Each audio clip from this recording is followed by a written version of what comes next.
Assalamualaikum warahmatullahi wabarakatuh. Nama saya Yuli Arvira. Hari ini saya akan menjelaskan sedikit mengenai hasil review yang telah saya buat yang berjudul Peran Pendidikan Agama Islam dalam Pembentukan Karakter Generasi Z. Studi kasus pada siswa SMP Negeri 4 Pakem, Yogyakarta. Di sini ada identitas skripsi yang direview. Yang pertama adalah judul. Seperti yang sudah saya sebutkan di awal, judul skripsi yang saya ambil adalah Peran Pendidikan Agama Islam dalam Pembentukan Karakter Generasi Z. Studi kasus pada siswa SMP Negeri 4 Pakem, Yogyakarta. Nama penelitinya adalah Ukti Nurul Fadilah, asal perguruan tinggi Universitas Islam Negeri Sunan Kalijaga, Yogyakarta. Tahun terbit skripsi yaitu pada tahun 2019. Di sini ada 3 pokok bahasan yang akan saya review. Yang pertama, pada bab 1 pendahuluan ada latar belakang, pertanyaan peneliti dan tujuan penelitian. Yang ketiga, manfaat penelitian. Yang kedua, bab 2 kajian pustaka. Pada kajian pustaka ini terdapat landasan teori atau kajian pustaka, kajian penelitian terdahulu atau kajian penelitian relevan. Kemudian pada bab ketiga, pada metode penelitian, di sini saya mencantumkan yang pertama pendekatan dan jenis penelitian, yang kedua tempat dan waktu penelitian, yang ketiga sumber data penelitian, yang keempat teknik dan instrumen pengumpulan data, yang kelima teknik pemeriksaan keabsahan data, kemudian yang terakhir teknik analisis data. Poin yang pertama mengenai latar belakang. Di sini penulis menguraikan secara singkat permasalahan yang terjadi di tempat penelitian tersebut, yaitu anak-anak yang termasuk generasi Z sudah terbiasa berkomunikasi dengan menggunakan internet, Facebook, Instagram, dan Twitter. Mereka hidup dalam budaya yang serba cepat, sehingga tidak tahan dengan hal-hal yang lambat. Mereka adalah anak-anak dari budaya instan yang serba ingin berhasil dalam waktu yang cepat. Anak-anak ini sering mengerjakan PR, mereka sekaligus juga membuka web lain, sambil masih bicara dengan teman lewat HP dan chatting dengan teman lain lewat Facebook. Perhatian ini bisa terpecah dalam berbagai hal. Alasan peneliti mengangkat judul penelitian tersebut adalah banyaknya pelanggaran kasus yang sering dilakukan siswa di sekolah, antara lain pelanggaran penggunaan media sosial, kamera, dan internet. Juga terdapat kasus cyberbullying.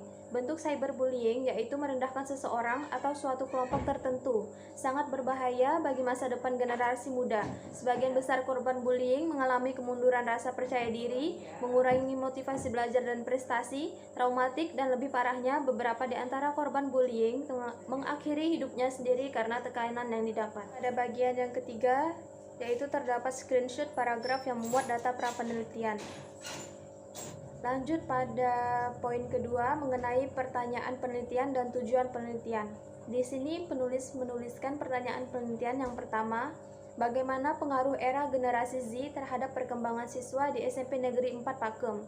Yang kedua, bagaimana peran pendidikan Islam dalam pembentukan karakter siswa generasi Z di SMP Negeri 4 Pakem. Kemudian, tujuan penelitian.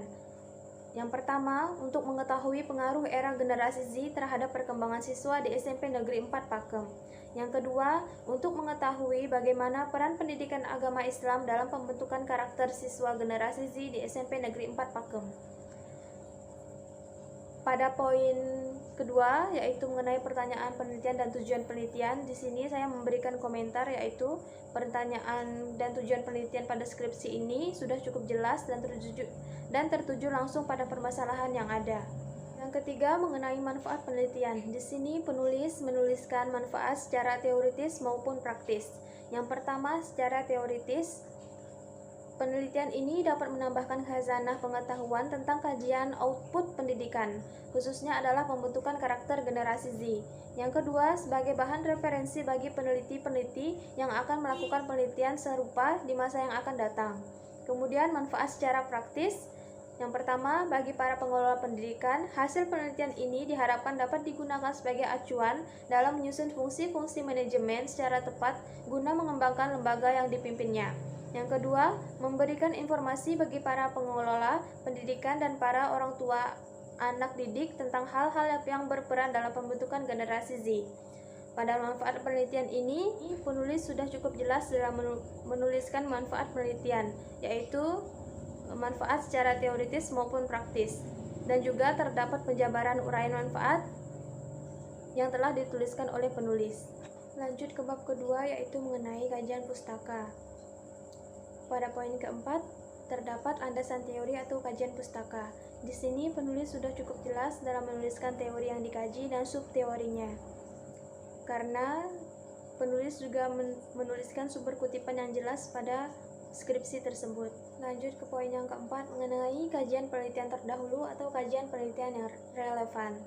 Di sini penulis menelusuri beberapa literatur yang relevan dengan penelitian ini, yaitu yang pertama, tesis dengan judul Strategi Guru Pendidikan Agama Islam dalam Membina Akhlak Generasi Z, studi kasus di SMA Negeri 26 Bandung, karya Ahmad Fakihuddin.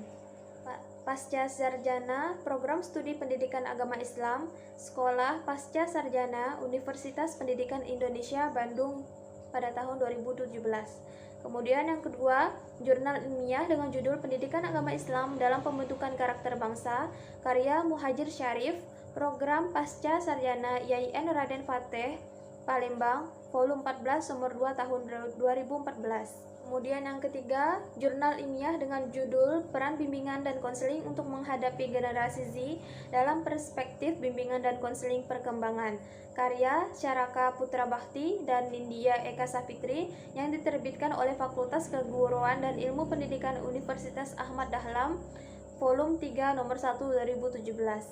Komentar yang saya berikan pada poin yang keempat ini adalah kajian yang digunakan penulis pada skripsi ini sudah sangat relevan dengan permasalahan yang terdapat pada skripsi tersebut. Bab ketiga, metode penelitian. Pada poin kelima, pendekatan dan jenis penelitian. Yang pertama, pendekatan penelitian.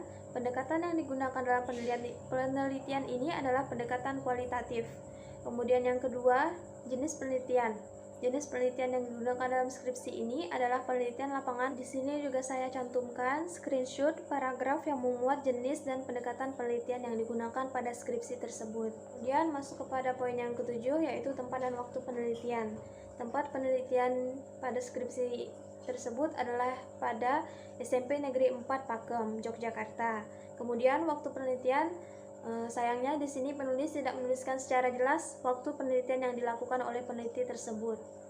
Kemudian pada poin yang ke-8, sumber data penelitian. Sumber data penelitian ini terdapat yang pertama, Kepala Sekolah SMP Negeri 4 Pakem. Yang kedua, Koordinator Penguatan Pendidikan Karakter SMP Negeri 4 Pakem. Yang ketiga, Guru PAI SMP Negeri 4 Pakem. Yang keempat, siswa SMP Negeri 4 Pakem Yogyakarta yang berjumlah 10 orang karena peserta didik merupakan subjek yang mengalami proses pembelajaran di kelas.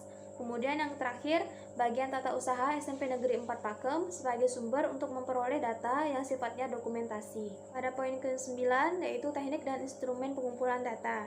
Di sini teknik pengumpulan data yang penulis gunakan adalah observasi, wawancara, dan dokumentasi. Instrumen atau alat pengumpulan datanya pada observasi yaitu terdapat lembar observasi, wawancara terdapat pedoman wawancara, kemudian dokumentasi terdapat dokumen dan foto. Lanjut pada poin ke-10, yaitu terdapat teknik pemeriksaan keabsahan data. Teknik yang digunakan untuk menguji objektivitas dan keabsahan data pada penelitian ini yaitu teknik triangulasi data. Teknik triangulasi data yang digunakan data penelitian ini yaitu teknik triangulasi sumber data dan metode. Kemudian yang terakhir pada poin ke-11 yaitu teknik analisis data. Terdapat 3 teknik analisis data yang digunakan pada peneliti. Yang pertama yaitu data reduction atau reduksi data. Yang kedua data display atau penyajian data. Kemudian yang ketiga conclusion drawing atau verification, penarikan kesimpulan data atau verifikasi. Sekian yang dapat saya sampaikan mengenai hasil review yang telah saya buat pada judul skripsi Peran Pendidikan Agama Islam dalam Pembentukan Karakter Generasi Z. Kurang dan lebihnya saya mohon maaf. Saya akhiri. Wassalamualaikum warahmatullahi wabarakatuh.